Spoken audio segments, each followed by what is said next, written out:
I'm Dane Platt. I get a slide to introduce myself.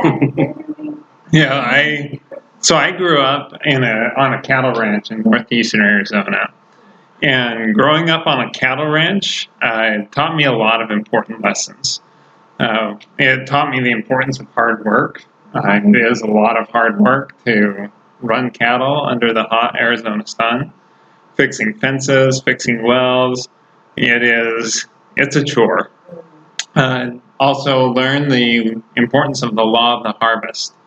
With any agricultural venture, you have to put in a lot of work, but you don't see the rewards of that work for months or maybe even years down the road. And that's been a very important lesson here at Dixon Golf that I've had, because I realized that you got to put a lot of work in the off season in order to have a successful on season. And that's just the case with any seasonal business. I also learned the very valuable lesson that I never wanted to be a cattle rancher. So when I finished up my high school career there at St. John's, I left St. John's and I went to the United States Air Force Academy. And my goal was to become a fighter pilot, because I wanted to leave St. John's flying at the speed of sound if I could.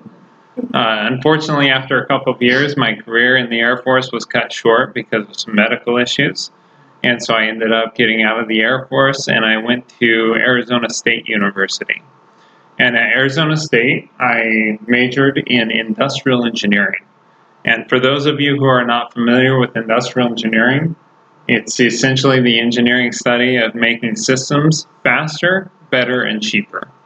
In other words, it's the study of efficiency. And I learned a lot of important lessons through that. In fact, as you go through the Dixon Challenge and Dixon Golf and what we do, you're going to see a lot of influences in industrial engineering in what we do, which makes it more efficient and makes it possible for us to do something that's never been done before. After graduating from Arizona State University, I went to work at a truss manufacturing facility. We manufactured roof trusses for residential and commercial buildings. And when I was first hired, my job was to be a truss designer. And so I would design the trusses, but the owner of the business, after I had worked there for a couple of months, approached me and he said, "Dane, I feel like you have a skill set that we're underutilizing here. What I would like to do is I would like to fire my plant manager and make you the plant manager." So here I was, 2 months out of college, and I was made the plant manager over a truss manufacturing facility making $20 million worth of trusses every year, and I had over 200 people working for me. It was crazy for them to give such a young kid such an opportunity, but it was the opportunity of a lifetime. I really enjoyed it, and I learned a lot of important lessons doing that. I learned about managing a large organization, about getting a lot of people working towards a common goal, about managing through multiple levels of management, because you can't necessarily know every single person, and so there's a lot to be learned in that kind of environment. Unfortunately, in 2006, the construction industry in Arizona hit the skids, and so I had to lay off over half the people working for me. And then the owner of the business approached me a second time and said, "Dane, you're not managing nearly as many people as you used to, so we don't need you to be managing anymore. Why don't you go find something else to do?"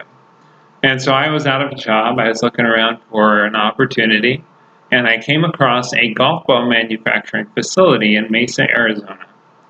And at this golf ball manufacturing facility, we were making golf balls for the likes of Dunlop, TaylorMade, MaxBuy, other large brands. Essentially, it was a contract manufacturer. We had a handful of very small clients, or very large clients, but just a handful of them. And so they were looking for a general manager. So I joined as the general manager, and my first job was to make our manufacturing operation more efficient, because that is essentially what contract manufacturing is all about, is being as efficient as possible. And so I got in there and did that, but as I did so, I became very familiar with my clients because I only had a handful of them. And I realized that all of them were in the process of setting up facilities overseas. That meant that I was not just a contract manufacturer, I was an interim contract manufacturer. And I knew that within about 12 months, I was going to lose probably 90% of my sales. That is not good news for a business. And when I realized what was going on, I approached the owner and said, we got to change this business dramatically. And what I needed to do is I needed to find a way to replace that handful of very large customers with a whole lot of small customers. But that was going to take a skill set that I knew I didn't have. I needed somebody who had some marketing background, sales background, business development, and so that's where Mr. William Carey comes into the story. So he looked and settled on me instead. My name is William Carey. I actually grew up in Idaho. Went to high school and college in Utah. Went to Brigham Young University to study economics. And Dane likes to put my old BYU logo up there because as you get older and get kids, a lot of the fun stuff you do kind of goes away because you don't have the time. So my last remaining hobbies are BYU basketball and football. So he calls them hobbies. They are not just hobbies. Yeah, some people might call it passion. I call it an obsession. Just to give you an idea of how deep the obsession runs, he named his son Cougar after the BYU Cougars. My wife, we adopted both our kids, and my wife, she named our first daughter Al, and she goes, well, our next child's a son, so you can name him. She goes, you wouldn't do anything dumb, right? Of course not. It actually fits really well for him. I like that name. I've never heard of it. Well, and the funny thing is we named him Cougar, and then a few months later, my uncle, he says, do you know what a cougar is? I go, yeah, it's a cat. He goes, it's a good thing he's not an older woman. I'm like, and I didn't know the definition of a cougar at that point, but now I know. But yeah, it fits really well, and he's not as crazy as a cougar sometimes. But while I was at BYU, I was looking for work, and I just got back from serving a mission for my church up in Canada, and I needed some money, and I needed to figure out what I wanted to do. And I was studying economics, and so I saw this ad in the paper that said, earn what you're worth. And I wasn't worth a whole lot back then, so I went to this meeting, and they fed us free pizza, so I signed up. And so, anyone ever pull that off? So I went and I had signed up with this marketing company, and next thing I know, we were being shipped off to Southern California to sell pest control door to door for a company called Dewey Pest Control. It was an interesting experience because going to school, your job is to get A's, and so you want to get 95% or above in school. When we're out on the doors, our goal was to knock on 100 doors per day, and if 95% got thrown in our face, that was a good day. And so we were going for a 95% failure rate instead of a 95% success rate. It changed my perspective on what success meant, because it wasn't really about the 95 that failed. It was about the 5 that allowed you to talk to them. And so it was interesting. And so we learned a lot in that situation. When you're going door to door, obviously these people aren't expecting to talk to you. So when you knock on their door, you have about 2 seconds to earn about 10 more seconds of their time to earn to where you're finally going to talk to them about what services you can offer. And so you have to learn how to deal with rejection, how to be quick on your feet, how to think fast. And it was actually an awesome experience for that. Would I call it fun? Not necessarily. But I'm very glad that I did it. And everyone I talked to that has sold door-to-door, do you regret that experience? Learn to deal with rejection. Yeah, I mean, it teaches you. You get thick skin. You realize that, hey, you have to go through a lot. I have to go through 95 no's to get 5 yeses. And that's okay because it's the 5 yeses and you can end up making a whole lot of money. And we were in Pasadena, which is inland from the coast, and so it was really hot that year. And so it was about 100 degrees. It's about the hottest summer they'd had in 30 years. And so it was about 100 degrees every day. And so we'd wake up, be on the doors by 10 and work until about 9 at night. So we learned just a lot of, it was kind of brutal and drudgery, and we got tired and all that fun stuff. But after the summer, my company called me and said, hey, you did really well. We want you to become a manager. I said, okay. And they said, we want you to go to the great state of Georgia and work in Atlanta. And I said, okay. And I go, are we working for Dewey? They go, no, there's a little pest control company out there called Orkin. And they're kind of headquartered in Atlanta. So you've all heard of Orkin Pest Control. Been here for about 50 years. They've saturated this market. And they said they're going to try this door-to-door thing. So I want you to recruit a bunch of sales reps, head out to Atlanta. So we did. I recruited, brought 17 poor little unsuspecting college kids, drove 3 days to get out here from Utah. And when you drive so far, when they get discouraged, they can't really go home that easy. So it worked out real well. But so we were doing this. We were trying to increase Orkin's market share in a market where they already just dominated. And so they didn't know if we were going to be able to do much, so they were testing us. And so we were right under their noses. And so that year, we ended up with my little group of 17 people in the Atlanta metropolitan area. For a customer base that they took about 50 years to build, we doubled it in 1 year. Just because we were doing something different, a different way. And so they were blown away. We worked our tails off, earned a lot of money, sold millions of dollars worth of pest control, and we were the top selling organization across the entire country. And so Orkin decided at that point they were going to do this at all their offices. They soon after set up satellite offices for decades where they started selling with college kids doing door-to-door for their pest control sales. So it was pretty awesome. And after that, Atlanta was a new experience for me because I don't know if you guys noticed here, it's humid. And so I wasn't used to humid. I'm used to dry. And so Pasadena was hot, Atlanta was humid. And so they said, well, you guys were the best. You can write your ticket. Where do you want to go next? And I said, well, I hear everything's bigger in Texas, including bugs, so I want to go to Houston. And so the next year, ironically enough, we go to Houston tomorrow. But I want to go to Houston and do the same thing. So I did, went down to Houston and managed an office down there. And we did really well, built our organization out there.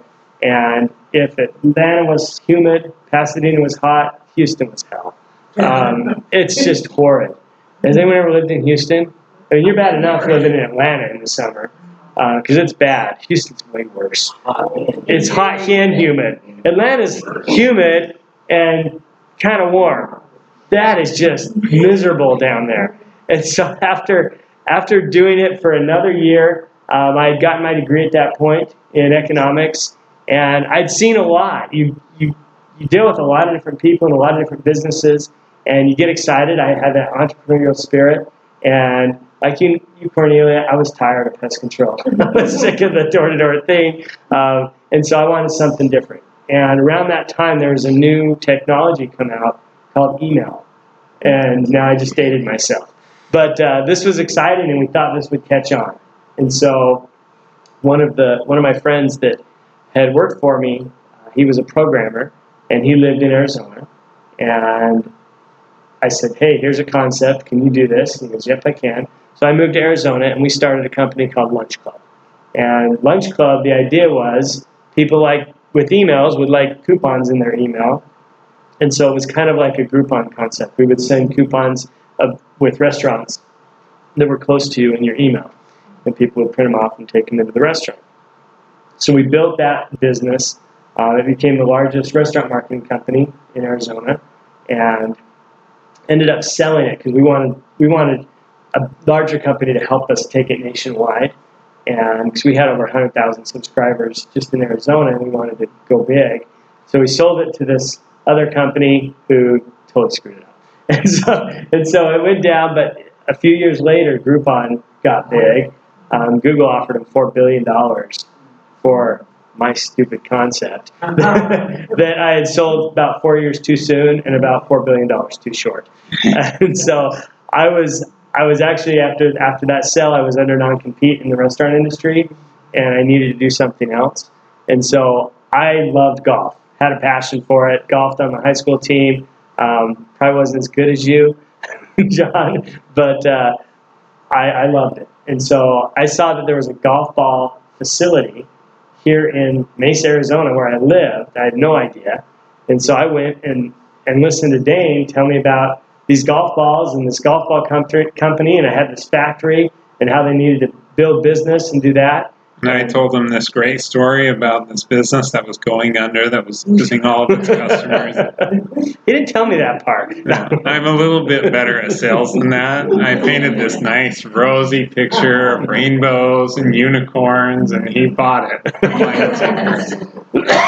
No, what actually intrigued me was it was the opportunity to start. I like starting and building things. I like building the teams in the pest control business. I like building my other company. And I really like the idea that, hey, we had a factory that built things, golf balls, so as an industry I love, and we could build this from nothing. So it was really exciting for me.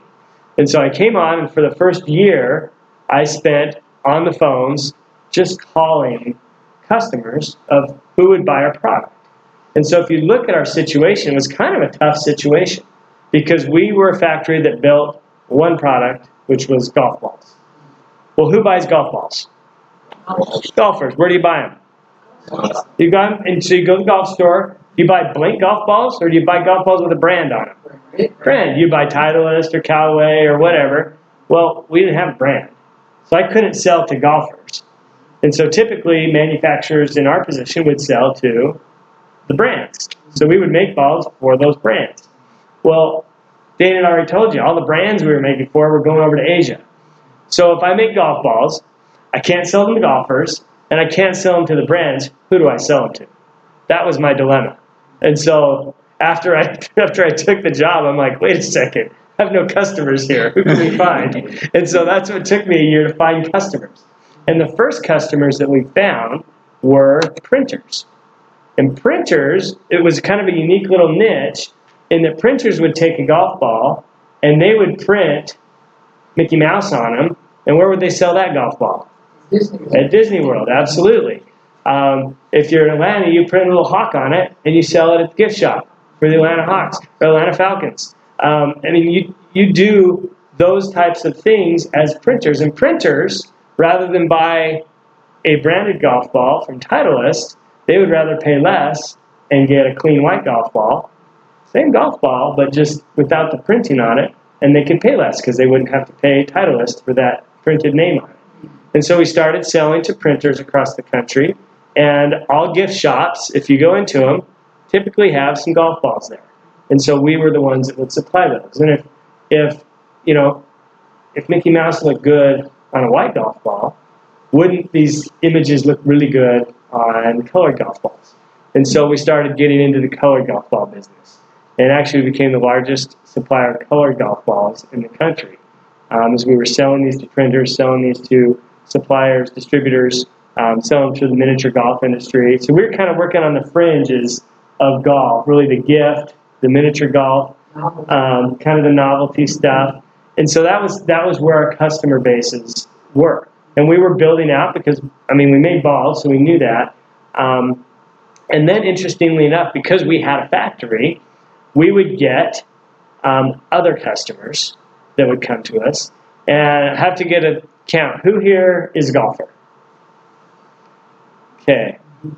Who do I get to pick on? John, I'm going to pick on you. So, did you guys know that golfers are weird? Michelle knows. So, just look at Joe's pants. We know that golfers are weird. Golfers get somewhat obsessive about golf. And just a couple weeks ago, we went to the PGA show in Orlando. We go there every year. It's the industry show. And there you have all the little trinkets and doodads in golf that you could imagine. All these people. And the interesting thing about golfers is when they golf, they want to make some sort of product that has to do with golf. They want to make a training aid, a different type of tee, a different way to putt. There's so many different little doodads, gizmos, most of them garbage, but they just get really excited about wanting to do this. And so a lot of them want to create their own golf ball.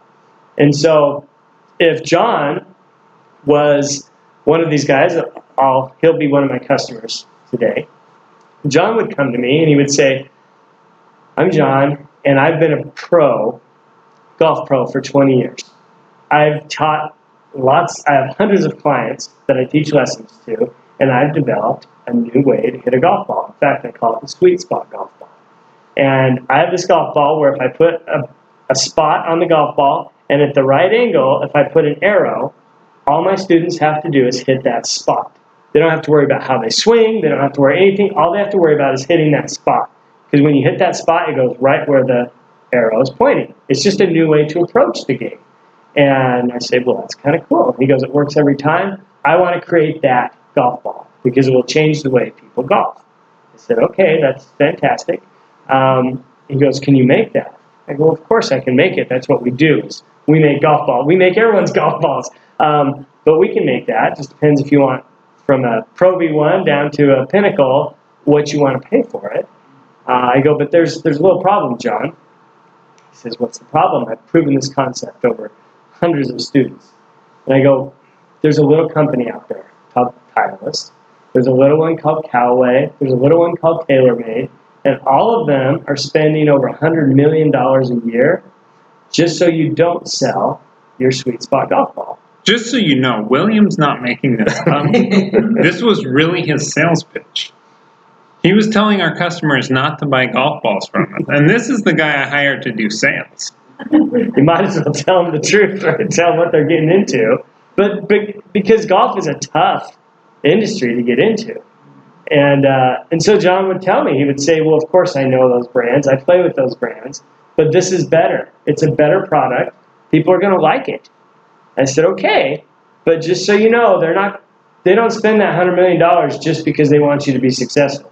They want that market share, and they don't want you to be successful. But if you pay cash in advance, I'll make your golf ball. And so John would pay cash in advance. We'd make him a golf ball, and he would get this huge pallet worth of golf balls, and he would go out and test them, and guess what? They worked. Exactly like he said. You hit that darn spot, and it would go right where the arrow pointed. It was an awesome concept. He was excited. He would go out then to all his pro shop buddies and all the pros down in his section. He would go, guess what? I finally done it. It's no longer a ball with a Sharpie marker on it. It's actual brand, the Sweet Spot golf ball. And his buddies would be, congratulations, John. That is awesome. He goes, well, I want you to sell it in your pro shop. And they're like, oh, darn it. I wish we could. But we've already got all our new inventory for the year.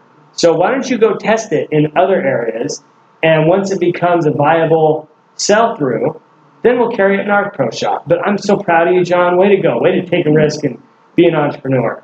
And so John would have encouragement. He'd go to the next pro shop and, hey, I want you to sell my golf ball. He's like, oh, that is so awesome, John. I'm so proud of you. I know I encouraged you before, but I can't carry new products until they're proven. So why don't you go out to other places, let them take the risk and prove that this sells, and then I'll do it. He's like, okay. So he goes to the next one. They're like, oh, John, I'm so sorry, but we can only sell Titleist, and so on and so forth. And he would realize that no one wants to take a risk on a new product, even though it was actually a better product. And so over time, John would go out of business. So that was the downside. Better product, still went out of business. The good news is he would have a lifetime supply of really cool golf balls that would take up his whole garage. So his wife wasn't so happy about it. But that's what happened. We'd get a lot of these guys coming to us. And whether it was a sweet spot on the golf ball or some QR code or some random number you could look up on the internet, or in this instance, Topgolf, they wanted a chip put in their golf ball. Anyone that wants to create a type of golf ball would typically come to us because we were one of the last remaining dummies that would manufacture here in the United States. And so we would get a lot of that business, and it was fun and interesting. And that, along with all the colored golf balls and the promotional things and the gift industry, we started developing a pretty good client base, and we were excited about it. Dane and I actually really liked working together, and so we went to the owner and decided to buy him out And we became business partners at that point and bought the business. Do you have a question? When did it become Dixon? So this was back in 2007. We became partners and started our company in 2008. That's when it became. It wasn't Dixon at the time. It was called DW Sports Group. And that company still exists. Yes. DW. Mhm. Yeah, in fact, they do all of the printing for all of the logos that we put on Dixon golf balls. Because that's what they do. They do fulfillment and printing and supplying things like that. While we were doing that, we were actually, we'll get into the Dixon side of it. But good question. It will be answered. In fact, it'll be answered right now, Judith. You ask, we'll deliver. In fact, we'll even make a slide just for you. I see. Yep. So as we were getting into all of these different niches, one of the ones that we got into was printing for the corporate market. And as we got into that niche, we realized that 25% of the world's golf balls are not sold to consumers. They're sold to corporations. And so it's not a small niche in the golf industry. And it was interesting, there was a distinct difference between how individual consumers bought golf balls and how corporations bought golf balls. Consumers, when you approach them about a golf ball, they'll ask you two questions. Who plays it on tour, and where is it sold in retail? And all of you are smiling because you've heard those questions frequently. So that is what consumers care about, but corporations, they'll never ask those two questions. They could care less. What they care about is the message that that golf ball has for the customer, the clientele, the promotional product, whatever that message is that they're trying to get across. And as we became familiar with the promotional product industry, we realized that in that industry, nearly everything has gone towards eco-friendly products you wouldn't even think about. Eco-friendly coffee mugs and eco-friendly calendars and pens and everything else. That was the message that companies want to deliver to those who are important to them. And so we figured, well, what if we created a brand that was an eco-friendly brand? And we created an eco-friendly golf ball. We committed the time, the resources, the research and development in order to develop the Dixon Earth golf ball for that purpose, to sell it to corporations. And we figured we were going to avoid the problem that John had of trying to go out and get all the pros in a section to carry it in their pro shop. We were going to avoid retail, and we were going to sell to a client base that we already had a familiarity with, and we already knew what they wanted. And what they wanted was eco-friendly. And so once we had developed the Dixon Earth golf ball, we did just that. We started selling it to corporations, and we had immediate success. We had the likes of AT&T, Waste Management, those juggernauts, all the way down to small mom-and-pop organizations that wanted to purchase the product so that they could put their logo on it and give it to their clients. It was awesome. We've gone through the back door, and we had done something that John was not successful at doing in creating a new brand. He's how to kick you when you're down. Huh? It's Williams' He fault. just went He out was of the business, one. and now he's just pounding on you. But at the time, we had no intention of taking it into a retail setting because we knew the challenges that many of our clients had faced when they tried to do that. And then we started to get phone calls. We'd get phone calls from individuals who would say, I just went to this AT&T golf outing, and they gave me a sleeve of Dixon Earth golf balls with the AT&T logo on it. And I loved them. It's a fantastic product, great performance, and what's more, I love your company. I love everything that you stand for, and I want to make the Dixon Earth golf ball the only golf ball that I play. So where can I buy it? Well, and I had learned my sales skills from William, so I told him, you can't buy it. Then he hangs up, and I'm like, that's not how it works. But it only took a few of those conversations to realize that maybe we were missing the mark. Maybe there really was a client base for this product that we had developed. But again, we didn't want to go full in retail because we knew the problems that were created in doing so. And so what we did is instead we created a internet retail website. And that way when somebody called up, we could direct them to the website where they could go on and they could purchase some golf balls. and we would ship it to them out of our warehouse. And so that's how we set it up. And upon setting up that website, we ended up getting a lot of interest from places that we really hadn't even considered before. So if you look at golf in general, what is the image that golf has to the world in regards to the environment? It's elitist. Yeah. It's elitist, yeah. Is it good to the environment? No, how come?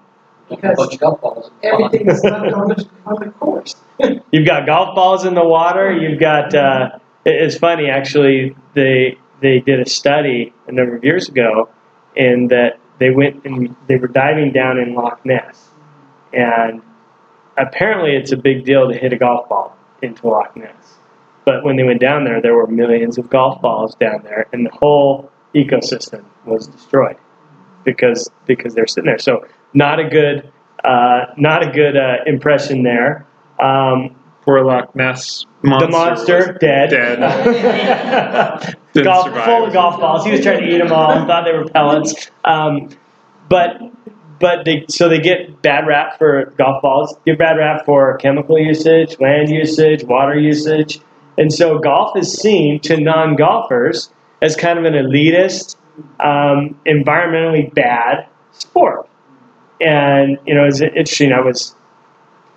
Last year we were hosting for a friend of ours a delegate from the United Nations. He was from Africa. And he asked me, "What do you do?" And I said, "Well, I make golf balls." And he's like, "Golf? That's just for elite rich people that hate the environment, right?" I'm like, "Yeah, I guess so." So that's the impression that golf has. So all of you that raised your hand earlier that were golfers, raise them again. So you're all elitists that hate the environment, right? Ace is, I know this, but no, the interesting thing is that's the impression that golf has, yet golfers, why do they golf? We just heard it. They love being outside in the environment.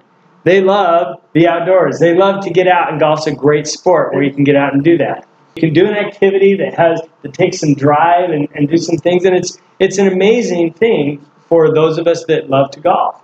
And I count myself as one of those. So the reality of who golfs is very different from the view of the non-golfer.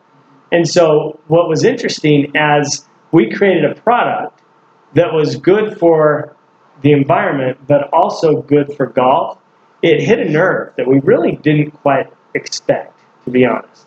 And so the first thing is we were selling to these corporations, that's fine, but then we started getting written up. And the first big write-up we had was from the Arizona Republic. And that's the main newspaper in Arizona. And they did this big article about us.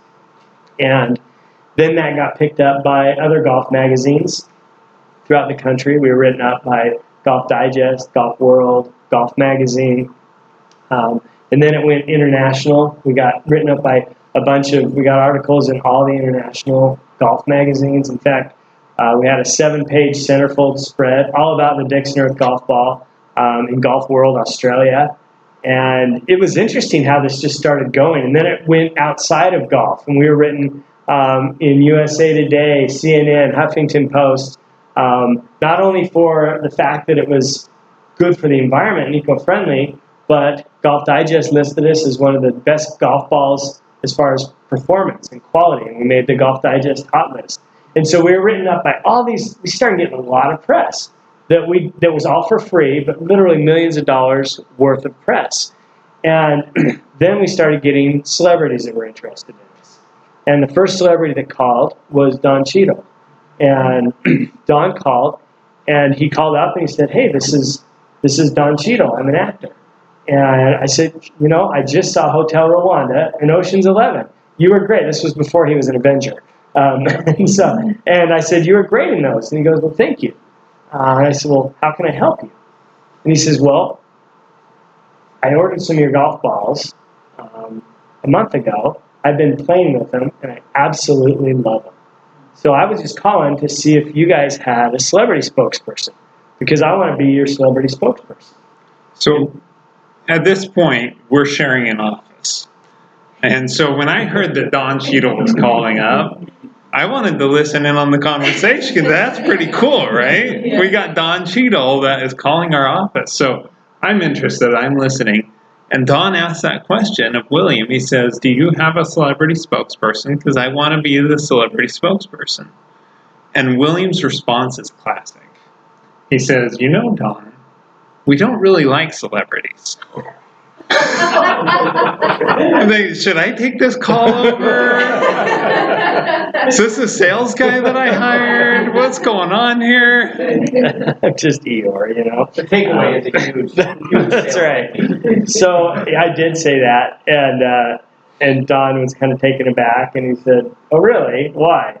I said, "Well, no offense," which means you're about to offend someone. I go, but I've seen a lot of celebrities at like celebrity golf tournaments and things like that, and it seems like everyone's trying to throw their products at them to try to get some promotion out of it. And it seems like the celebrities take them and then they give them to their assistants, and they don't really pay much attention, or they just use it, and it really doesn't do a lot of good.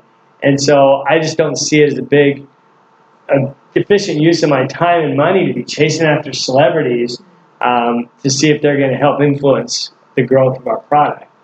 And he says, okay, I get it. He goes, I totally have friends like that. He goes, but that's not me. He goes, I really want to promote you. And I said, okay, we're just this little startup golf ball company. Why? And he says, well, first of all, golf is my passion. I love golf and I love to play. But second of all, the United Nations just has asked me to be the worldwide ambassador for the environment, for the UN. And so I'm going to be under a lot of scrutiny. He goes, I'm already a big advocate for the environment, but now with the UN deal, I'm going to be under scrutiny in everything I do. And I want to golf. And so my feeling is if I can promote Dixon golf balls and promote an eco-friendly, environmentally friendly golf, then I can golf, and I can basically have my cake and eat it too. And I said, okay, that makes a lot of sense.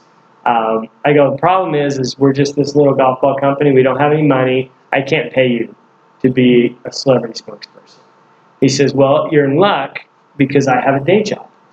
And I go, fantastic, you're hired. And so Don came on and was our first celebrity spokesperson. And he's been fantastic. He, a few weeks later, he called me and he says, okay, I can't think of anything but Dixon.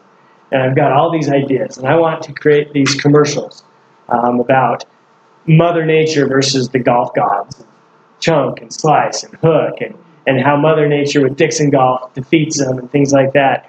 And it was really kind of a cool concept. And I go, remember, Don, we're just this small company. We don't have money for commercials. And he goes, just give me a golf course. I'll take care of the rest. And so he storyboarded out this whole commercial. And so we went down to Los Angeles, to Angeles National. And you probably saw the commercial on the loop while we were sitting in here. We were there at this golf course. There were 24 people on set, full-on movie set that he brought down there. We were there for 16 hours to film a 1-minute commercial. And I realized then why movies are so expensive to be made. It's crazy. Because it was full on, and all of those people donated their time and equipment and everything just to come and make this commercial for us and for Don. So it was pretty awesome, and he's done a lot, continues to do a lot. Introduced us to a lot of other celebrities there. You see Samuel Jackson, Josh Duhamel, Fergie from the Black Eyed Peas, Kevin Sorbo, Hercules fame.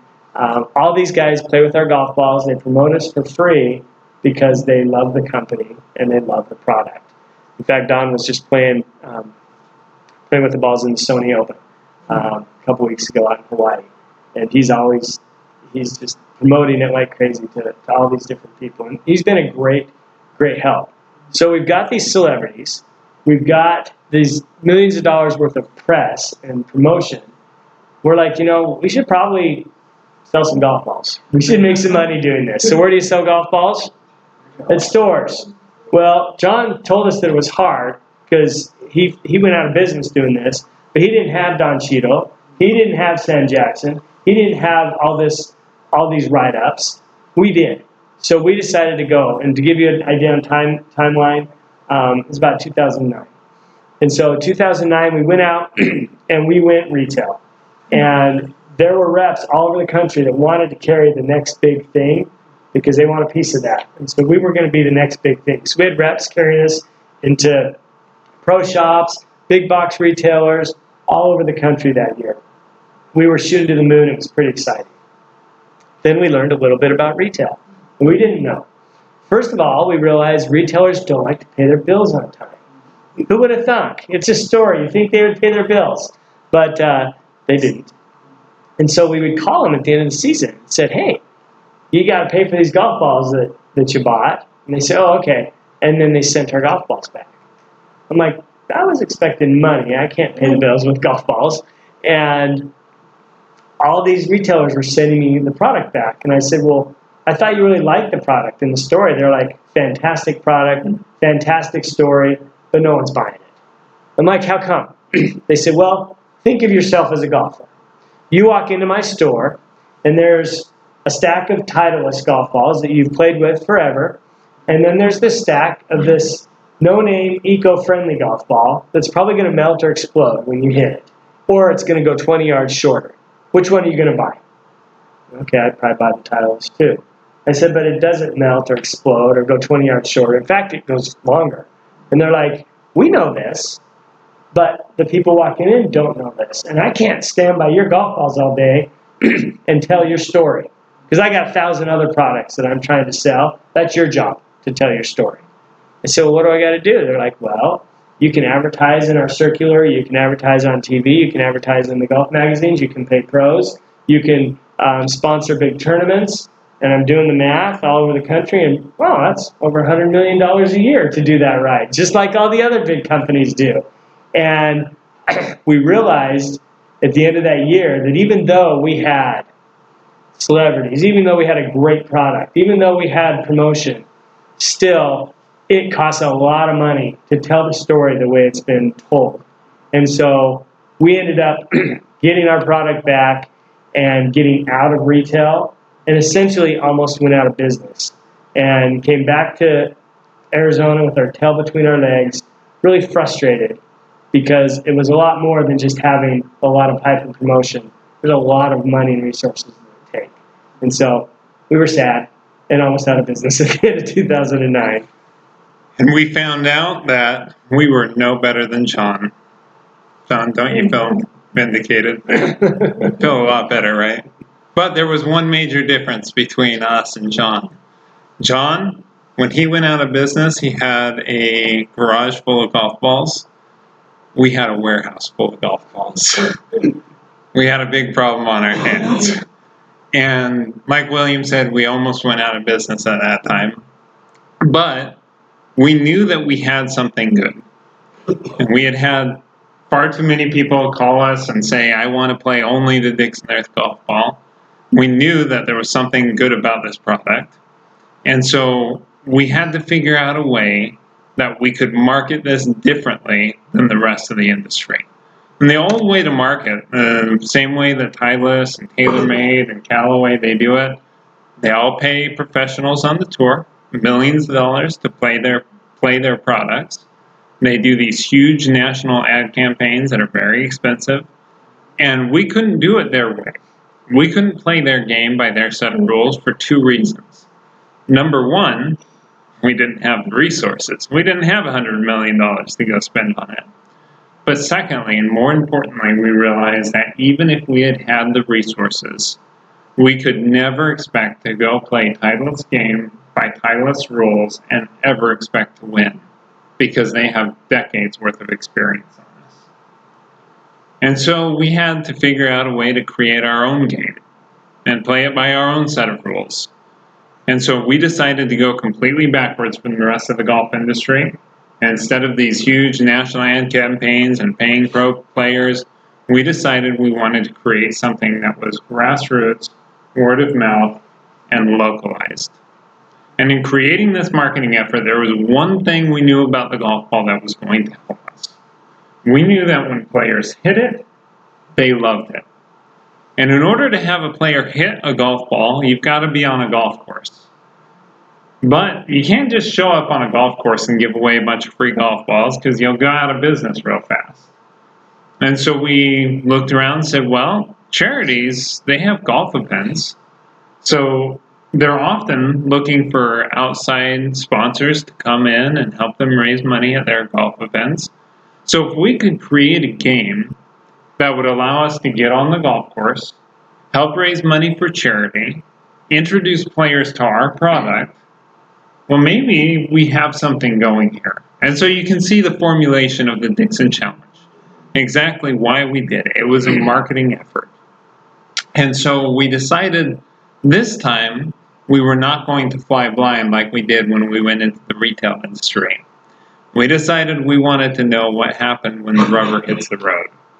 And so we went to Arizona State University's marketing department and we described our marketing plan.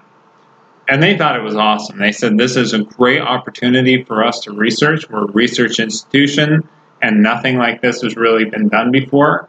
We would like to find how successful it is. Not only did they offer to do the research for us, but they offered to do it for free, which was really good considering we had no money. And so as they started in 2010 to research this, they found that we had approximately a 0% brand awareness among golfers in the Phoenix market. We were awesome. Don Cheadle just didn't get us very far in the Phoenix market. So we were starting from ground zero. Nowhere to go but up. After 12 months of doing the Dixon Challenge in the Phoenix market, we went from a 0% brand awareness to 20% brand awareness with zero traditional advertising. It was amazing to us. We were floored by the results. It was much better than what we had expected. And so at that point, we realized this is it. We have figured it out. Now we just need to see if we can do the same thing in other markets across the United States. Now we were entering this new phase, which was charity golf. We didn't know a whole lot about charity golf. And so our first question was, okay, we've done it here in Arizona. It obviously works for us. How many of these little charity golf tournaments are there? Million. There's over 1 million charity golf tournaments in the United States each year. And we were floored by that. And so we said, okay, if there's 1 million of these, why? Well, it's nothing we did. This has been established for decades as a way for charities to raise money. Some have bake sales, some have wine tastings, some have golf tournaments, or all three. And so it's just a standard way for charities, groups, organizations to make money that's been established for years. And so we said, okay, there's 1 million of these, fantastic. Where's that list? Because we want to be at them all.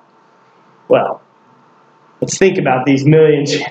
First of all, if you run a charity that helps breast cancer and you are running a golf tournament, do you communicate with Joe who's doing it for his high school football team? No. Just because you run a golf tournament, you're working on a breast cancer charity and you're supporting the high school football team and you're working for your church and you're working for your daughter's soccer team or, you name it. Just because you have a golf tournament in common, there's nothing else in common, so you don't communicate. And as a result, there's no list of all of you that have golf tournaments. And so that was our first problem, was we're like, there's no list out there. How do we find these? There's 1 million of them. Where are they? And so we had to go create that list. And so we created some proprietary software that went out and scoured the likes of Google and Facebook and social media and the internet, and it collected all those tournaments that were listed online. And then we had to take those and filter them and sift through them, make sure they were a golf tournament at a golf course rather than a wedding at a golf course or something like that. And so we were able to compile the largest list of charity golf tournaments ever compiled. So we're like, okay, now we have a list. Now we can go out and start calling. Because, John, you like calling, so we'll give you that list, and you can call all 1 million of them, right? But we had to test it, because Phoenix is a nice golf market. People come to golf in Phoenix. And so we said, well, it works here. We've learned about, we've done about 50 tournaments at this point. We knew charity golf in Phoenix. What's it like out there in the rest of the world? And so in 2011, we actually tested it in 10 different markets. And we tested it on the East Coast, on the West Coast, in the North, in the South, big markets, small markets, just to get a feel for charity golf itself. And after that year, we did about 360 tournaments. We learned a couple very important things about charity golf. The first thing we learned is that charity golf is the same everywhere. It has a formula that works. And those of you that have been on the course, see if you recognize this formula. You want to raise money, you invite all your supporters out to the golf course, you feed them, you entertain them, you get them drunk, you take their money, and there's a little golf involved. Right? It's not competitive. In fact, many of the people that come out, they're supporting your charity. And you're giving them a day on the course to get away from the office to come and support your charity. But they're not even golfers. And so they'll come out. So what do you have to do to make it fun for someone that's not a golfer? You put it in a team format called a scramble. So that people are golfing as a team so they don't feel weird when they hack away and they don't do very good. And so you have a team format, and then you have games on the holes to keep it fun. You have a lot of sponsors, you have games, you have liquor flowing, and you make it a day, even if you're not good at golf. And you do that because a non-golfer on a golf course for 5 hours normally doesn't have a lot of fun. They'll just be frustrated. But because of that format, you're there just to make it a fun environment for them so you can get their money. So they can donate to your games, they can donate to your auctions, and they can support the charity. So it's really just a big farce that everyone knows about, that everyone pays extra money just to go have fun because they know they're doing it for a good cause. And it's what we like to do. And so that's the formula. Sound familiar? That's how it works. So we found out that's the same formula everywhere. And we thought, it's great because we're providing entertainment, we're on the course, we're making it fun, we're raising money, and we're giving out prizes to these players. It fits all the dots that need to be filled there. We also learned that tournaments are where the people are. So there's just as many tournaments you take two similar sized cities, Minneapolis, Minnesota, and Phoenix, Arizona. Who's got more golf tournaments? Actually, Minneapolis does. You think weird, right? It just happens at a different time of year. They're compressed because I need 27 reps for my yeah, exactly. I need 24. Because they're all stuck in their basements for 6 months out of the year. And as soon as the sun shines, they're out. And you have so much daylight. They're golfing four rounds a day because they're outside so much. But it's interesting. Wherever there's people, there's golf tournaments. And so we found out that we could make this our marketing all over the country, same formula, and it's everywhere. So we started going forward. So in 2012, we actually opened up 50 different markets and started growing it. 2013, we went to 75, and then to 100, and then to 115, and that's how big we took the United States, and it's broken into about 115 territories. So we started growing that. We found that our reps and the tournaments needed more than just our Dixon Challenge on a par 3. That's when we created the Aurelius Challenge, so that they could raise more money, our reps could make more money, and the charity could make more money, and it was just a different game. We did that. We started providing other products as we were growing. They would want to give away custom golf balls. Found that they wanted goodies in their goodie bags, so we developed some really good custom products that they can give away in their goodie bag. They need insurance, and so we started developing products where they can get their hole-in-one insurance from us. And so we started really catering to these charity golf tournaments because we were the best at it. And so we built. And as of last year, we've done over 50,000 tournaments. We have over 1,500 reps out in the field doing tournaments. We have over 100 territory managers and tournament consultants, and 19 different regional managers across the country. And we'll do over 10,000 tournaments this year, which is a ton. When you look at other competitors that do charity golf tournaments, they might do 100 tournaments or 200 tournaments. We're going to do 10,000. And so it shatters what anyone else does. But the cool thing is, that's about 1% of what's out there. There is so many more tournaments that we could do as we get to know these people and we have the right people calling them. So that's why you're here, is because we want to do more. We want to do more for charities because we've learned that we can do more for charity golf tournaments than any other company. So that's our history. We've built it. We've grown it from totally going off the wall in the retail space to understanding where our niche was and built what we have today. And so that's what we've done. The rest of the day, we're going to talk a little bit about the business side of it and how that pertains to you. Now, in these trainings that we had over the years, we've actually studied different successful businesses. And we talked about how Dixon Golf relates to those businesses. And one of the businesses that we studied was FedEx. And FedEx had a very unique strategy when they started, because they were the only company that was devoted to overnight global package delivery. No one else thought anything would ever become of that. And so because of that, FedEx was alone. And they were able to grow largely unimpeded for like 20 years. They grew and grew because no one else thought that overnight package delivery would be that big of a deal. And so as they grew and built their network and built their structure and their people, they were then able to get into package delivery on ground and freight. And then they've taken over that industry.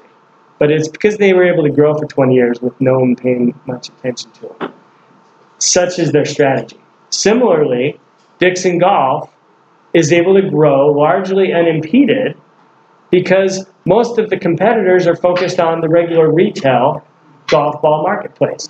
No one really knows a lot about the charity golf industry. And no one actually has the list of charity golf tournaments. We own that.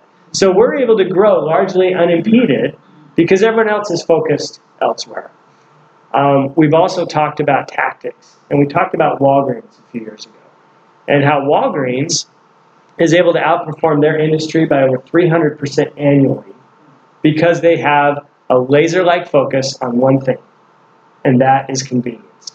Everything they do is focused on convenience. And because of that laser-like focus, they're able to grow and outperform their own industry. Well, like Walgreens, we have a laser-like focus on charity golf tournaments. There's a lot of things you can do in golf, and we've tried most of them. And we've realized that in order to be successful, you have to have a laser-like focus. And so we've been able to go from 0 to over 50,000 tournaments in just a few years' time because of that focus on charity golf tournaments. And then a couple years ago, we also talked about Southwest Airlines. And we talked about how they were able to grow in a unique way because they changed the way their industry did business. They changed their customers. They brought customers that weren't particularly airline customers, made them airline customers, and they were able to do it with fantastic people. And just like that, we've been able to grow in a unique way in that many customers that don't even consider themselves golfers are our customers. And we've been able to grow and build a network of the largest network of great people in the charity golf industry. So that's what we've talked about over the years from a business standpoint. And so today the question is, well, what business are we going to talk about that really shows what Dixon Golf can do? So we're going to turn back the page of history a little bit. We're going to talk about the 1600s. So back in the 1600s... We got this far, now we're going backwards. Yeah. So this was the first time that international shipping actually became a really big thing. It became very lucrative.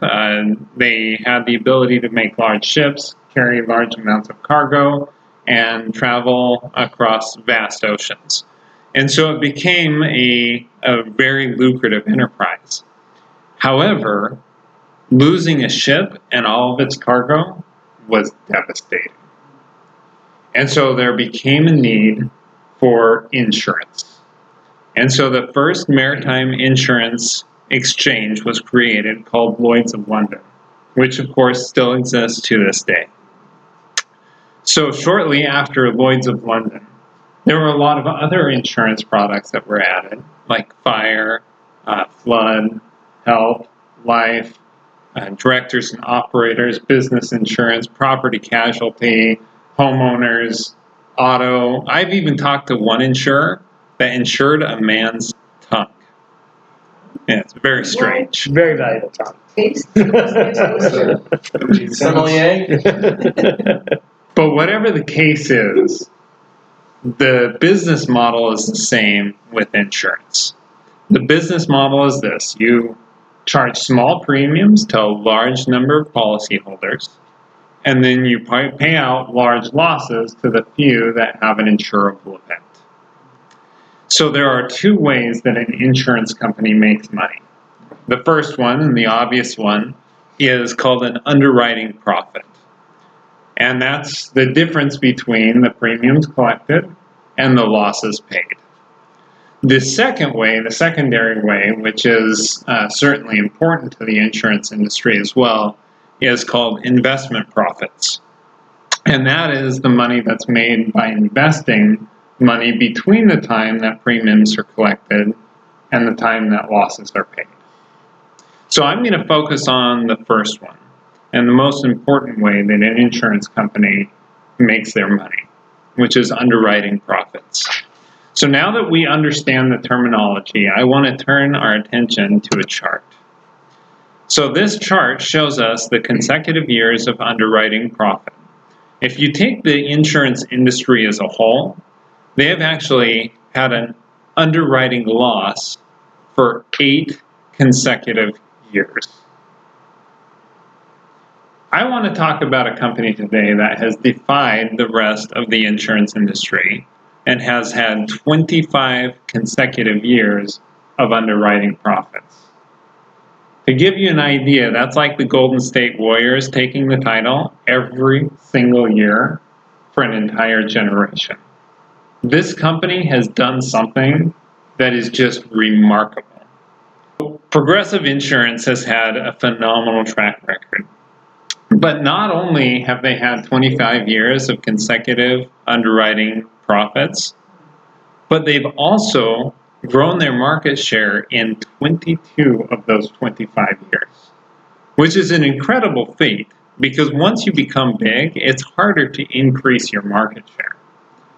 In fact, if you look at last year, of the 10 biggest insurance companies, only 3 of them actually gained market share last year. And so if you did the math on that for the Progressive's ability over the last 25 years, their track record, if you did it by random probabilities, it would be about a 1 in 1 billion chance of them being able to perform the way they did. It's not random. It's not by chance. They are doing some things that are specifically designed to be able to achieve the kind of results that they do. But to understand how they achieve the results, we're going to turn back the clock and we're going to look at the beginnings of Progressive and where they came from. Progressive was formed by 2 guys, Jack Lewis Joseph Lewis and Jack Green. And Joseph and Jack, when they formed the Progressive Insurance Company, they did so in 1938. And that in and of itself is actually a pretty big feat, because 1938 was right in the middle of the Great Depression. Not a time when businesses were being created.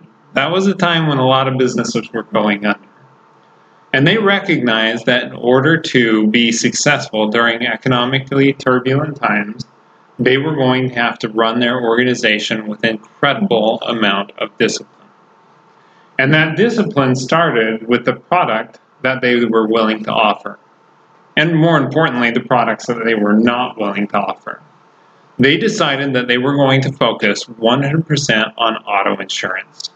And they avoided all of those others, fire, flood, directors and operators, all the other insurance products that they could offer, they were not going to touch. Because they knew that the only way that they could be incredibly successful was if they focused entirely on that one thing. But the discipline did not stop there. The discipline was really built into their business model. Because Joseph and Jack, when they created Progressive, they decided that they were going to have one number that was a target for their company, and everybody was going to know that number. So let's go back to the underwriting profits. There is a number in the industry, in the insurance industry, that defines underwriting profit versus underwriting loss. That number is called the combined ratio. So a combined ratio of over 100 means an underwriting loss, and a combined ratio of under 100 means an underwriting profit. You're going to be quizzed on this, so. No, you don't have to know these things. But Progressive's goal was a combined ratio of 96. And everybody at Progressive knew that's what they were trying to achieve year after year. And for the last 25 years, Progressive has achieved just that. A combined ratio of 96 year in and year out. They are dedicated to that number. And the only reason I stop at 25 is because that's as far back as the publicly accessible information goes. I suspect that the trend continues much longer than just 25 years. Now, the discipline even goes beyond that. It's really permeated and built into every structure or every level of the organization. In fact, they have a one-word mantra that Jack and Joseph, when they created the company, they had one mantra. They had one word that they wanted every employee to know at Progressive. And that is execute. Because you see, Progressive knows exactly what they're doing. And they know how to do it. The only thing they need to do is more of it. And so it's upon everybody in their organization to execute. And yes, they even have incredible discipline when it comes to their marketing. Flo has been their spokesperson for over a decade and has starred in over 100 commercials. So let's look at how that compares to Dixon Golf. So Dixon Golf was created by William and Tane, and we started our business back in 2008, 2009. That in and of itself is a little bit of a feat, because that was right in the middle of the Great Recession. Not a time when businesses were being created, it was a time when a lot of businesses were going under. And in order to have a successful enterprise at that time, we knew it was going to take a lot of discipline. Now, we chased after retail for a little bit, but we found our bearings. And we decided that everything that we were going to do at Dixon Golf had to have a focus. And our focus is charity golf events. There's a lot of things we can get into in the golf industry. We could be selling range balls. We could be doing retail. We could be sponsoring pro players. And trust me, there are plenty of people who give us advice on exactly how to do all of that. But we ignore all of that because we realize that it's not just the discipline of what products and services we are going to offer, which is related to the charitable golf industry, but it's those that we're not willing to offer that we're going to avoid. And so with that focus on our business, we're able to create an environment where we're going to have success. But the discipline doesn't stop there. It really permeates everything that we do at Dixon Golf. From the database, to calling mode, to Dixon Dial, to everything, how the organization is structured, how you call charitable golf events, all of the scripts, everything is engineered for success and engineered to make it so that you can be as efficient as possible. Because really, where you become successful is when you're building relationships. You're building relationships with charities. You're helping charities make their events better and more profitable. And we know that is what you provide. That is what makes you successful. And so we're going to, as a company, make sure that we take everything that we can off of your plates so that you can focus entirely on the one thing that is really going to make you successful and make your charity successful as well. And then the discipline really makes a difference in the company when it permeates every level of the organization. And honestly, at Dixon Golf, we've done this tens, 50,000 times. We know what we're doing. We know how to do it. The only thing that we need to do is more of it. All we need to do is execute. We know that it works. We know that that's how we get in touch with golfers. That's how we do good for the world around us. That's how we promote charities. That's how we get the brand out there. That's how we get our recognition. Everything hinges around helping charitable golf events become better and more profitable. And as we execute, and as each one of you executes your role in the business, you make your own little piece of that business more successful, you make yourself more profitable, and you help all the charities out there that you're making more profitable and making better at their events.